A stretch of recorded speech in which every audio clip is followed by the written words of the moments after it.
қайёмиддин исмоилов рӯзноманигори муқими вилояти суғд шоҳиди воқеаҳои даргирӣ дар марз аст ва наворе аз ҷои ҳодиса ба пресс-тиҷӣ равон кард. дар навор гуфта мешавад: дӯстони азиз, дар маркази ҷамъияти хистиварз қарор дорем. боз аҳдшиканӣ, боз ноҷавонмардӣ. муроҷиати ман ба тамоми мардуми Тоҷикистон ҳамин аст ки дигар роҳи баргашт нест. имрӯз онҳо бояд ба кори кардаи худ ҷавоб диҳанд. онҳо кӯшиш карданд ки ба хонандагони мактаб зарар расонанд. онҳо дар мактаби хистиварз аз яроқ истифода карданд. бинед ки хуни шаҳрвандон аз сарҳад дур қарор дошта рехта, тирезаҳои хонаҳои аҳолӣ осоишта аз тир суроғ шуданд.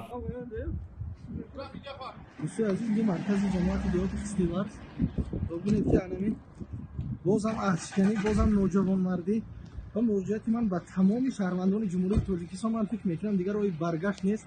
دیگر امروز اینها باید جواب کاری کرد. دیگر شده ببینید که این نزد مکتب و اینا کوشش کردن که به خوانندگان مکتب زیان رسانیده باشند و به مؤسسه تحصیلات میانه در جماعت دیهات خستیورز از یاروق استفاده میکنند و بینید که این از خونی شهروندانی که در مرکز دور از سرحد قرار داشتند و به خانه این نفر ببینید از تیر این حاصل دیده است.